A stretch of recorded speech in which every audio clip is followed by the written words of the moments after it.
আজকে আপনাদেরকে স্বাধীন দেশের গল্প শোনাবো।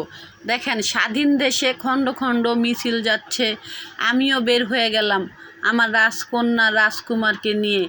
1971 সালের যুদ্ধ আমি দেখিনি, গল্প শুনেছি, কিন্তু 2024 সালের যুদ্ধ আমি দেখেছি। অনেক কান্না করেছি, নামাজে বসে আল্লাহর কাছে অনেক দোয়া করছি, আল্লাহ যেসব মার বুক খালি হয়েছে ওদেরকে তুমি আল্লাহ ধৈর্য ধারণ করার মতো শক্তি দান করো, আর যারা হসপিটালে আছে তাদেরকে তুমি সুস্থতার নিয়ামত দান করো।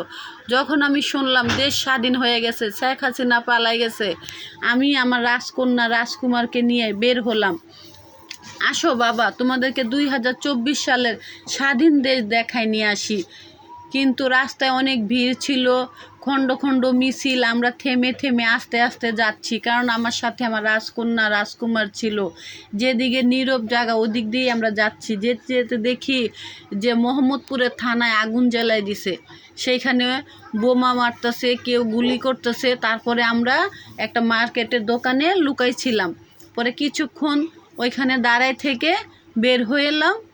এখন আমার রাজকন্যা বলতেছে, আম্মু বাসায় যাব না, এই যে ওদের মন খারাপ, বাসায় যাবে না, ওরা আরও হাঁটবে। তারপরে ওদেরকে নিয়ে চলে গেলাম সংসদ ভবন। যেতে যেতে তখন রাত্র 8টা বেজে গেছে। দেখেন চারিদিকে অন্ধকার, কিন্তু অনেক লোক, হাজার হাজার লোক।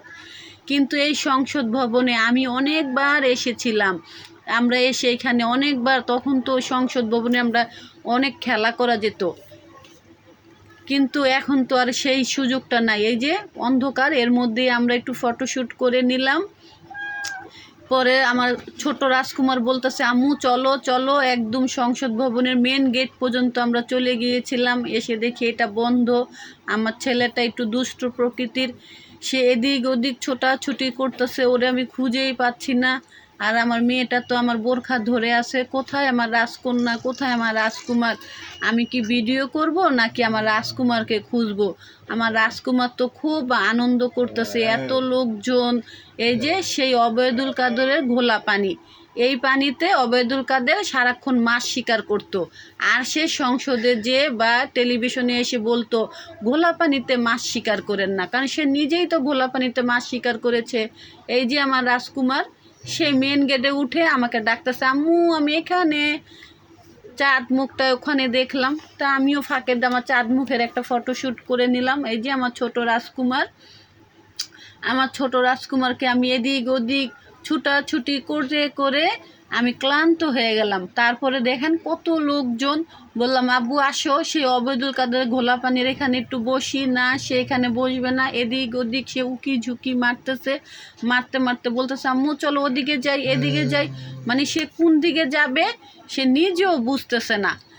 তারপরে হঠাৎ করে আকাশে দেখি সবুজ একটা কি উঠতেছে। আমি তো অনেক ভয় পেয়েছিলাম। আমি ভাবতেছি কি আবার কি উপর থেকে কি বোমা মারবে নাকি, কিন্তু পরে ভালো করে খেয়াল করে দেখলাম ওইটা হচ্ছে একটা ড্রোন।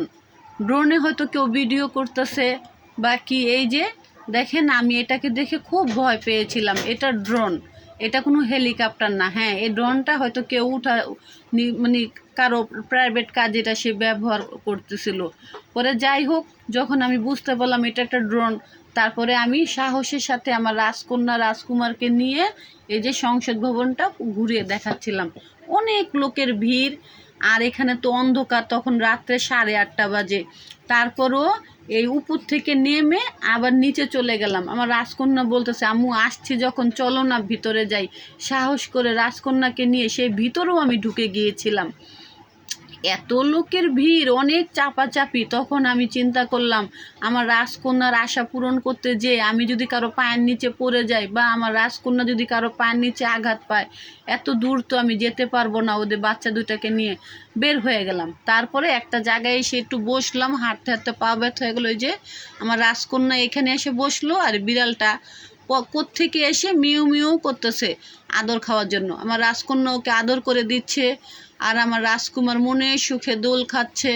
আমরা এখানে কিছুক্ষণ একটু জিরিয়ে বসে থেকে আবারও বাড়ির পথে রওনা দিলাম।